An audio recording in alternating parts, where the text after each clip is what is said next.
Минус 47 градусов. Сибирская тайга. 3-й час ночи. Метель такая густая, что не видно вытянутой руки. И сквозь эту белую мглу 12 пар желтых глаз. Они не моргают. Они не торопятся. Они уже 3 суток идут по следу старого лося, и они точно знают, он устанет первым, он сдастся, а они никогда.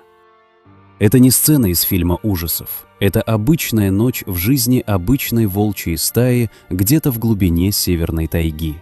И сегодня я расскажу вам про зверя, которого древние славяне боялись больше, чем самого дьявола. Про зверя, чье имя нельзя было произносить в лесу вслух, потому что он придет. Про зверя, который пробегает за сутки 100 километров без остановки, чует кровь за 3 километра против ветра и валит лося, который в 10 раз тяжелее его самого. Сегодня мы говорим про волка. Про настоящего волка, не диснеевского, не сказочного, а реального хищника, идеально отточенного миллионами лет эволюции. И когда вы досмотрите это видео до конца, вы поймете, почему даже медведи обходят волчьи стаи стороной, почему этого зверя называли лютым, и почему волк, возможно, самый умный хищник на планете Земля. Поехали! Начнем с главного. Волк — это не просто большая собака. Это машина для выживания, отшлифованная природой за 800 тысяч лет. Латинское название — Canis lupus. Длина тела взрослого самца достигает 160 сантиметров, высота в холке до 90 сантиметров, а вес крупных особей в Сибири и на Аляске может доходить до 80 килограммов.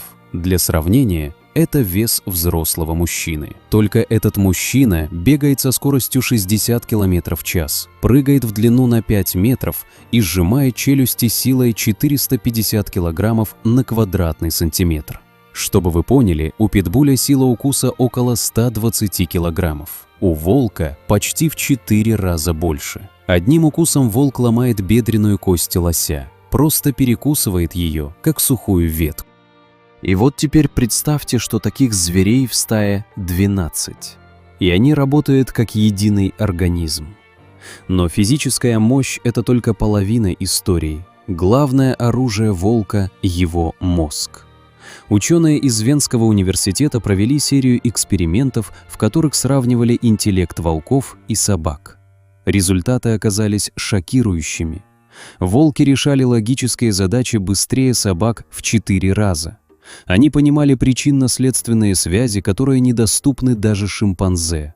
Они помнили расположение спрятанной еды через полгода. Они различали голоса сородичей на расстоянии до 10 километров. И самое удивительное, волки умеют планировать. Не просто реагировать на ситуацию, а именно планировать охоту на несколько ходов вперед, как шахматисты. В Йеллоустонском национальном парке ученые годами наблюдали, как одна и та же стая отрабатывает разные тактики на разную добычу. На бизонов одна схема, на лосей другая, на горных баранов третья. И эти знания передаются из поколения в поколение, как настоящая культура. А теперь о стае. Долгое время считалось, что волчья стая — это жесткая иерархия с альфа-самцом во главе, который правит железной лапой. Так писали в книгах, так показывали в фильмах. Так вот, это миф. Полный миф. Современные исследования, в том числе многолетние работы доктора Дэвида Митча, который наблюдал волков на острове Элсмир в Канаде, показали совершенно другую картину. Волчья стая — это семья, просто семья. Мама, папа и их дети разных возрастов. Альфа-самец — это просто отец. Альфа-самка — это просто мать. А все остальные — это их потомство, которое еще не ушло из семьи. И никакой жестокой иерархии там нет. Есть родительская забота, есть взаимопомощь, есть обучение младших старшими. Когда родители приносят добычу, первыми едят не они, а волчата. Потом взрослые сыновья и дочери, и только в самом конце сами родители. Запомните это, потому что в популярной культуре все перевернуто с ног на голову. Стая обычно состоит из 5-12 волков. Но в Сибири и на Аляске встречались стаи по 20 и даже 30 особей. Территория одной стаи может занимать от 100 до 3000 квадратных километров. Это размер целой европейской страны вроде Люксембурга. И эту территорию волки тщательно метят и охраняют. Чужаков убивают, без вариантов. Граница волчьей территории – это самое опасное место в лесу, потому что именно там происходят кровавые схватки между соседними стаями. И именно поэтому волки воют. Знаменитый волчий вой – это не призыв к луне и не песня тоски. Это система связи. Один волк воет, стая откликается. Чужая стая слышит и понимает – эта территория занята, держитесь подальше. Вой слышен в тайге на расстоянии до 16 километров. 16 километров – это как сигнал сотовой связи, только аналоговый и пугающий до мурашек. Теперь самое интересное – охота. Именно в охоте волк раскрывается полностью как идеальный хищник. И главное правило волчьей охоты звучит просто. Побеждает не сила, а выносливость. Волк не бежит за добычей на максимальной скорости. Он гонит ее часами, иногда сутками. Ученые зафиксировали случаи, когда стая преследовала лося 3 суток подряд, пробежав за это время более 200 километров. Лось погиб не от ран, он погиб от истощения. Сердце не выдержало. Это и есть фирменная тактика волков – измотать жертву до состояния, когда она просто упадет. И вот тут включается командная работа, от которой бы прослезился любой тренер по футболу. Стая разделяется. Часть волков гонит жертву, часть бежит параллельно, экономя силы, часть устраивает засаду впереди. Когда первая группа устает, ее сменяет вторая. Жертва выбивается из сил, а свежие волки продолжают погоню.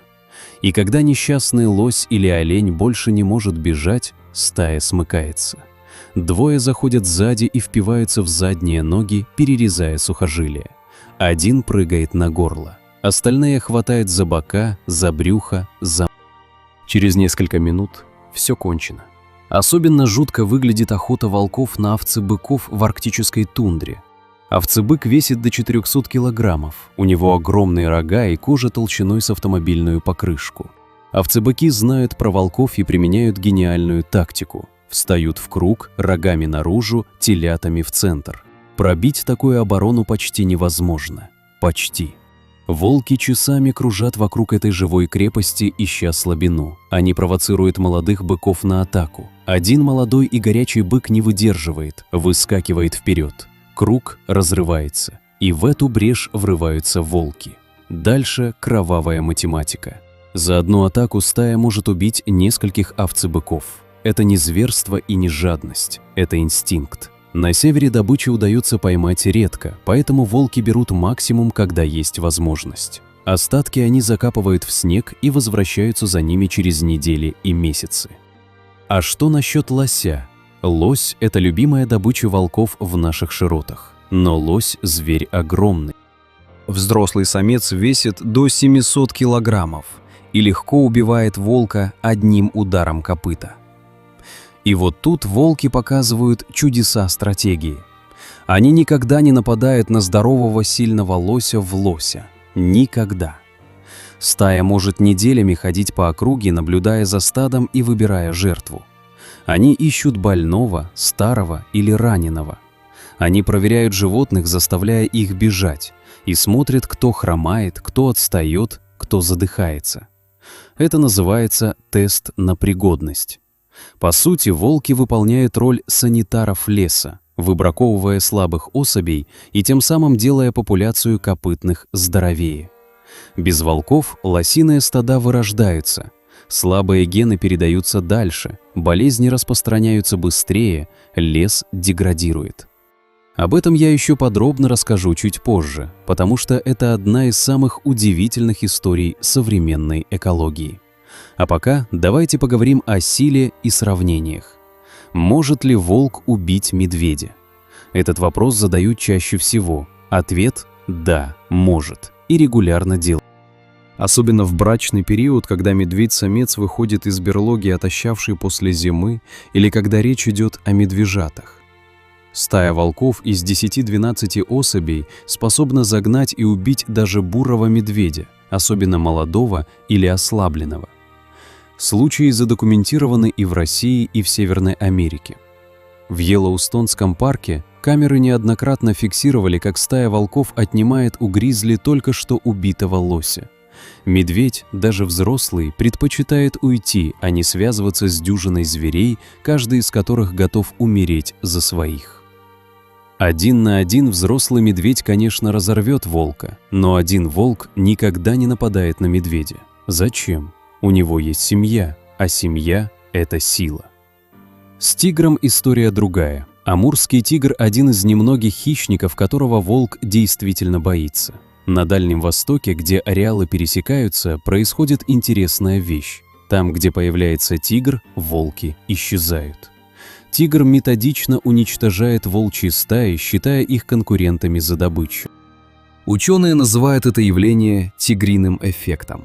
Поэтому волки на Дальнем Востоке в наши дни – большая редкость. Зато с рысью волки разбираются спокойно. С росомахой тоже, хотя росомаха – зверь отчаянный и может покусать так, что мало не покажется.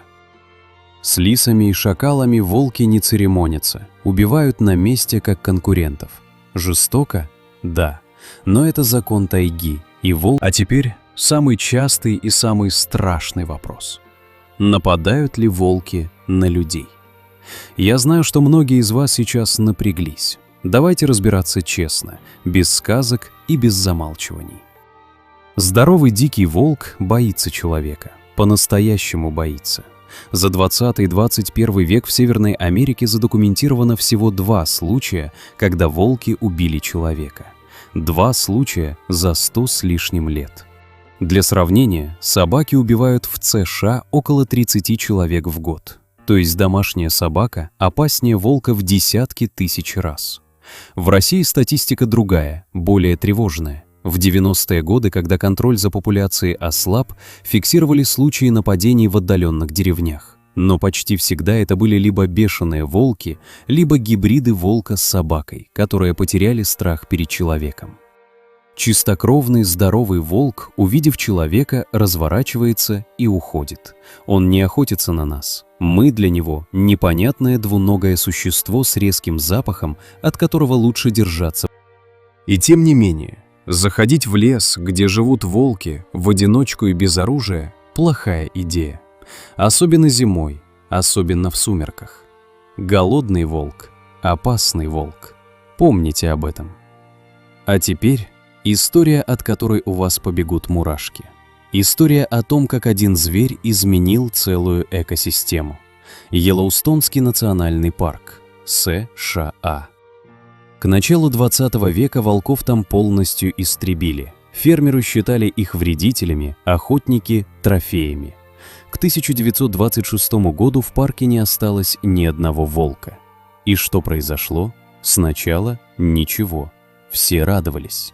А потом начался экологический апокалипсис. Без волков расплодились олени в Апете. Их стало так много, что они начали выедать молодые деревья – осину, иву, тополь. Берега рек, где раньше росли густые заросли, превратились в голую пустыню.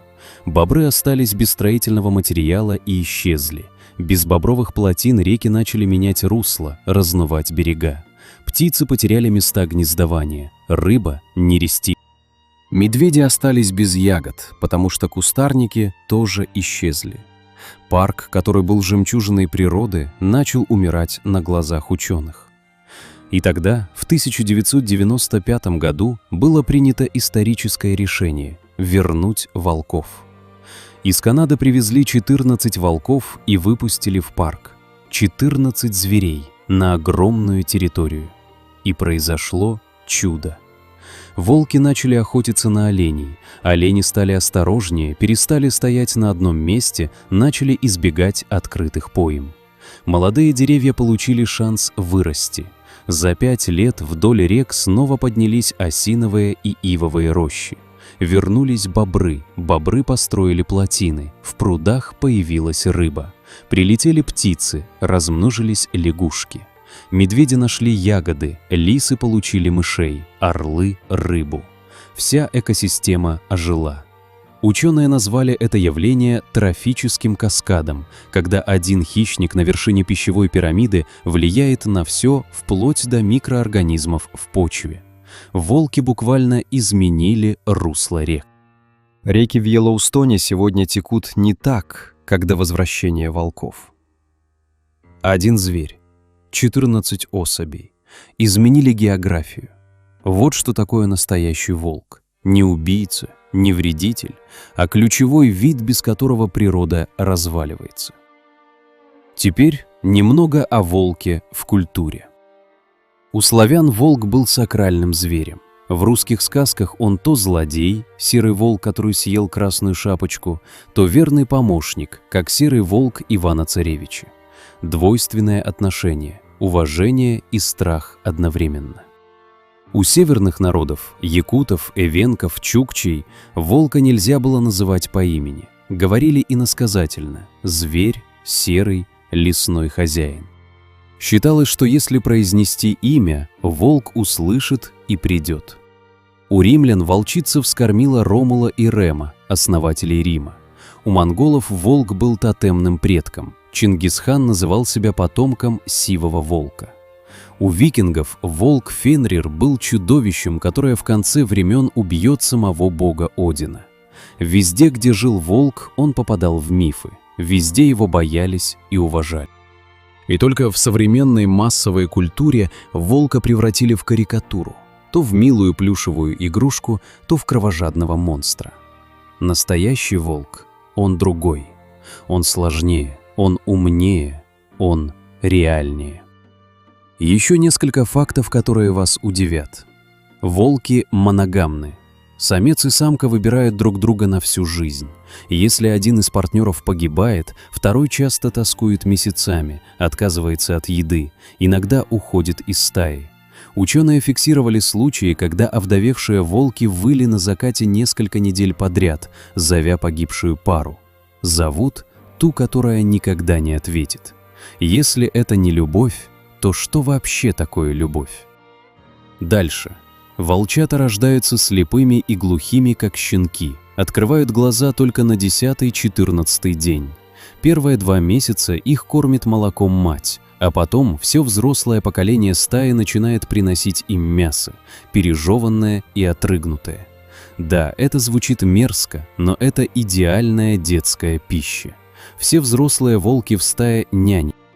Даже подросшие старшие братья и сестры играют с малышами, обучают их охоте, защищают от опасностей.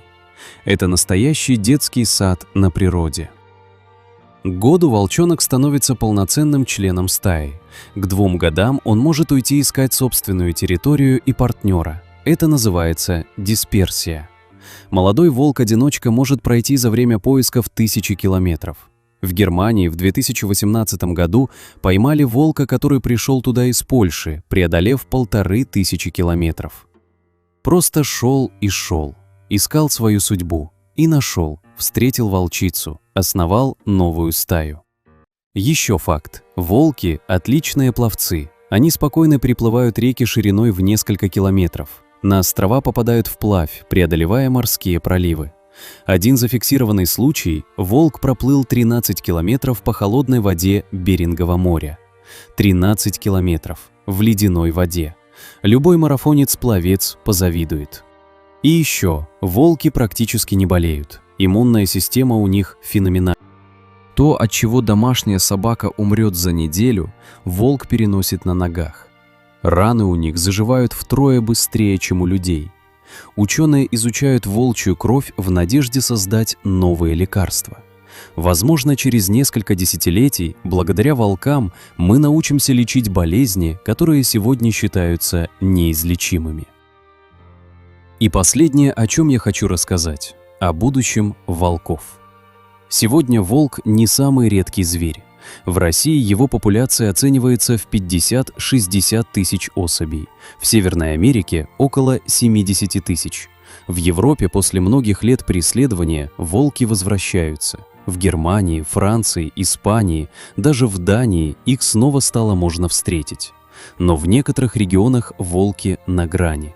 Красный волк в Северной Америке меньше 20 особей в дикой природе. Эфиопский волк меньше 500. Японский волк полностью истреблен еще в начале 20 века. И это огромная потеря, потому что каждый раз, когда исчезает волк, начинается тот самый экологический каскад на... Природа разваливается, лес болеет, реки мелеют, земля умирает. Поэтому защита волков – это не сентиментальная блажь экологов, это прямая необходимость для выживания целых экосистем, для выживания нас с вами. Так что в следующий раз, когда вы услышите вой волка где-нибудь в фильме или в документалке, задержитесь на секунду, прислушайтесь. Это не вой убийцы, это голос самого древнего, самого умного и, возможно, самого недопонятого зверя на этой планете. Голос призрака леса, голос того, кто был здесь задолго до нас и, надеюсь, останется еще надолго после. Волк — это не враг. Волк — это часть нас самих. Ведь именно от волков произошли все собаки на земле. Тот пес, который сейчас лежит у ваших ног и виляет хвостом, он потомок того самого серого хищника из тайги. Просто его прапрапрадеда 10 тысяч лет назад приручил человек. И с тех пор началась самая великая дружба в истории. Дружба между двумя видами хищников, которые когда-то охотились друг на друга, а потом стали неразлучны. Помните об этом, когда гладите свою собаку. В ее жилах течет волчья кровь. В ее глазах иногда мелькает та самая желтая искра. Призрак леса, лютый зверь, хозяин тайги. Волк. Если вам понравилось это видео, поставьте лайк, подпишитесь на канал и напишите в комментариях, про какого зверя сделать следующий выпуск. Уже на подходе материалы про росомаху, кабана-сикача и снежного барса. Спасибо, что были со мной. Берегите дикую природу. До встречи в следующем.